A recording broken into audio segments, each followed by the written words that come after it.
नमस्कार, स्वागत है आपका हमारे चैनल द न्यूज पर। मैं हूं आपके साथ शेरिन। कर्नाटका में हुए विधानसभा चुनाव के रिजल्ट से पहले ही बीजेपी के नेता आर अशोक की तरफ से किया गया है बड़ा ऐलान। आपके लिए बता दें कि आर अशोक मीडिया से बात करते हुए उन्होंने एक बड़ा ऐलान किया है और कहा है कि अगर बीजेपी कर्नाटका में बहुमत नहीं ला पाती है और बीजेपी को बहुमत अगर कर्नाटक में नहीं मिलता है तो हम अपना मिशन शुरू करेंगे। जी हाँ, ये बड़ा ऐलान और बड़ी बात जो है वो की गई है। बीजेपी के बड़े नेता हैं आर अशोक और उनकी तरफ से अगर ये स्ट्रेटेजी और ये बात कही गई है, यानी कि बीजेपी जो है वो बैकडोर से बड़ा खेल करने की सोच रही है इस बार कर्नाटका विधानसभा चुनाव के रिजल्ट को लेकर। दरअसल आपके लिए बता दें कि जब आज जेडीएस से भी ये सवाल जब पूछा गया कि इस बार जो ज्यादातर एग्जिट पोल है उसमें हंग असेंबली जो है यानी कि त्रिकोणीय विधानसभा जो है वो बनती हुई दिखाई दे रही है, तो इस पर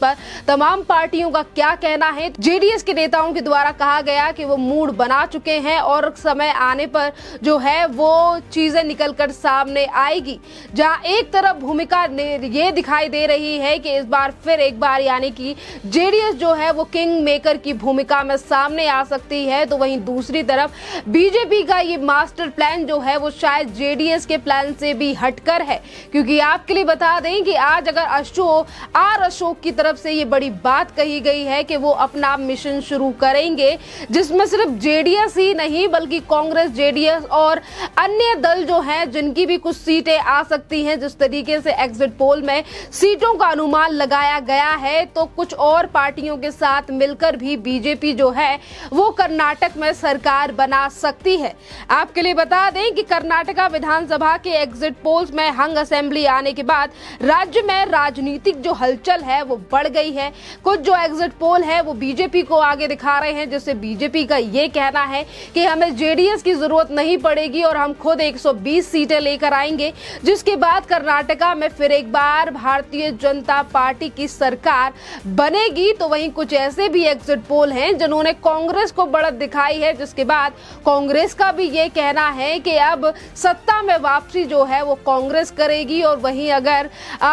10 में से अगर 5 एग्जिट पोल की बात करें तो 5 ऐसे एग्जिट पोल हैं जो कि हंग असेंबली बनाते हुए दिखाई दे रहे हैं इस बार कर्नाटक में। और इसीलिए अभी से ऐलान कर दिया गया है जेडीएस की तरफ से भी कि उन्होंने दोनों पार्टियों से ही बात कर ली है और उन दोनों ने मूड बना लिया है, यानी कि जेडीएस ने जो मूड है वो बना लिया है कि उन्हें किसके साथ जाना है। तो वहीं दूसरी तरफ इस पूरे मामले पर जेडीएस भले ही बीजेपी द्वारा समर्थन मांगने की कोशिश की के दावे को नकार रही है, लेकिन बीजेपी अभी इस पर भी कुछ खुलकर नहीं बोल रही है। बीजेपी के नेता शुभा कंदर लाजे ने कहा कि गठबंधन का कोई सवाल नहीं है, बीजेपी ने जेडीएस से संपर्क नहीं किया है। उन्होंने कहा कि बीजेपी को 120 सीट मिलना तय है। कार्यकर्ताओं ने जमीनी स्तर पर जानकारी हासिल करने के बाद बीजेपी को 120 नंबर पर पहुंचाया है, यानी कि 120 से ज्यादा जो सीटें हैं वो हमारी पार्टी की आएंगी।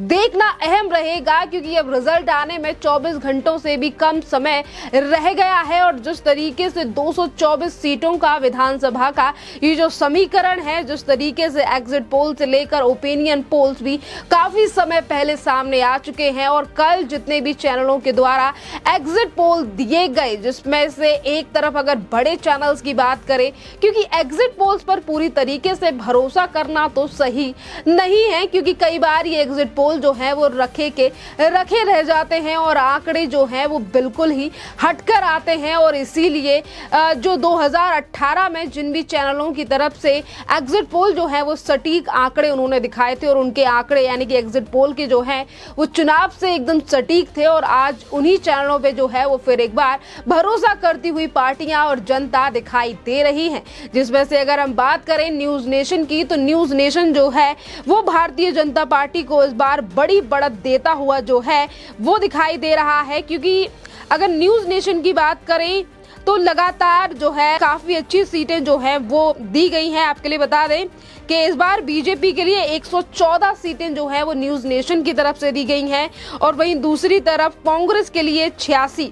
और वहीं दूसरी तरफ जेडीएस की बात करें तो 21 सीटें जेडीएस और वहीं दूसरी तरफ 3 सीटें अदर्स को मिली हैं, यानी कि एग्जिट पोल में न्यूज नेशन के हैं। और वहीं दूसरी तरफ एबीपी का सी वोटर सर्वे भी है जिसमें बीजेपी की 93 सीटें जो हैं वो मिलती हुई नजर आ रही हैं और वहीं दूसरी तरफ कांग्रेस को 100 से 112 सीटें, यानी कि जिस तरीके के आंकड़े एग्जिट पोल्स में दिखाई दे रहे हैं उसमें कुछ ऐसे एग्जिट पोल हैं जिसमें बीजेपी जो है वो मेजॉरिटी के साथ सरकार बनाती हुई नजर आ रही है। जैसा कि बात करें हम प्रदीप भंडारी के चैनल जन की बात की तो उसमें जो आंकड़े हैं उसमें बीजेपी को बहुमत से भी ज्यादा का आंकड़ा जो है वो मिलता हुआ नजर आ रहा है। अगर 2021 की तरह फिर एक बार जन की बात का ये जो सटीक पोल है यानी कि एग्जिट पोल है ये सटीक रहता है तो बीजेपी के लिए ये बहुत बड़ी खबर है, बीजेपी के लिए ये खुशखबरी है। जिस तरीके की उनके नेताओं की तरफ से बात की जा रही है कि हमारी सरकार ने जमीनी स्तर पर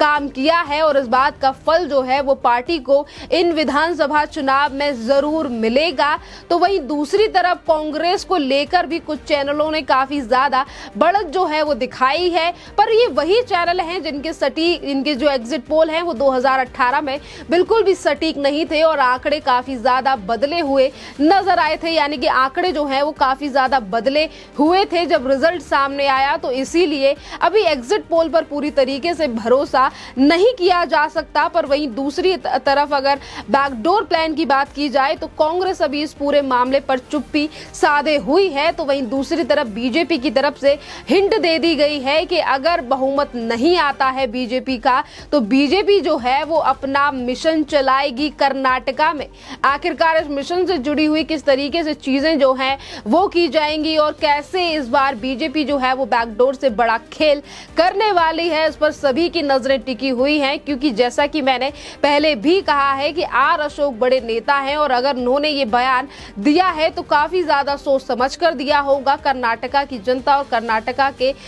वोट को लेकर, क्योंकि रिजल्ट जो है वो कल आने वाला है और वोटिंग 10 मई को ही संपन्न हो चुकी है। इसी के साथ हम आपको बता दें कि जहां एक तरफ कर्नाटका को लेकर विधानसभा का 224 पर रिजल्ट आने वाला है तो वहीं दूसरी तरफ बीजेपी के कुछ नेता ये भी कहते हुए दिखाई दे रहे हैं कि कर्नाटक में बीजेपी फिर एक बार जो है वो रिपीट करेगी, क्योंकि जनता ने काम को सराहा है और हमने कर्नाटक में काम किया भी है। तो वहीं दूसरी तरफ बीजेपी और कांग्रेस जो है वो कर्नाटका में कड़ी प्रतिद्वंदी है और बीच में है जेडीएस जो कि स्थानीय यानी कि राज्य की पार्टी है जेडीएस, पर उसकी जो भूमिका है और जो लोगों के बीच पकड़ है वो काफी ज्यादा मजबूत है और हर बार यानी कि 1999 से लेकर अभी तक जेडीएस जो है वो हमेशा ही अच्छे आंकड़ों की सीटें जो है वो लेकर आती है, यानी कि जो मैक्सिमम सीटें हैं 20 से लेकर 30 की सीटें जो है वो इन्हीं के बीच में हमेशा जेडीएस नजर आती है और कई बार 3 से 4 बार तो जेडीएस ने किंग मेकर की भूमिका कर्नाटक में निभाई है, जिसमें 2 बार जेडीएस ने कांग्रेस के साथ मिलकर सरकार बनाई है। तो वहीं दूसरी तरफ बीजेपी के साथ भी एक बार जेडीएस ने मिलकर सरकार चलाई है, पर इस बार जेडीएस का कहना है कि कांग्रेस और बीजेपी दोनों से बात हो चुकी है, वक्त आने पर हम उजागर करेंगे कि हम किसके साथ जाने के लिए तैयार हैं। और वहीं दूसरी तरफ बीजेपी की तरफ से ये नकार देना कि हम कोई कोशिश नहीं कर रहे हैं जेडीएस के साथ, हम अपना प्लान चलाएंगे, यानी कि कुछ नेताओं का कहना है कि हम जेडीएस से मदद नहीं मांग रहे हैं और वहीं आर अशोक का कहना है कि हम अपना ऑपरेशन शुरू करेंगे रिजल्ट आने के बाद अगर बहुमत नहीं मिलता है बीजेपी को। तो वहीं देखना अहम रहेगा कि जिस तरीके से पीएम नरेंद्र मोदी ने कर्नाटका विधानसभा चुनाव को लेकर जो मोर्चा कर्नाटक में संभाला, इसका कितना प्रभाव और कितना लाभ इस बार बीजेपी को मिलने वाला है। खैर, इस पूरे मामले पर आपकी जो भी राय हो आप हमें कमेंट करके जरूर बताइए। धन्यवाद।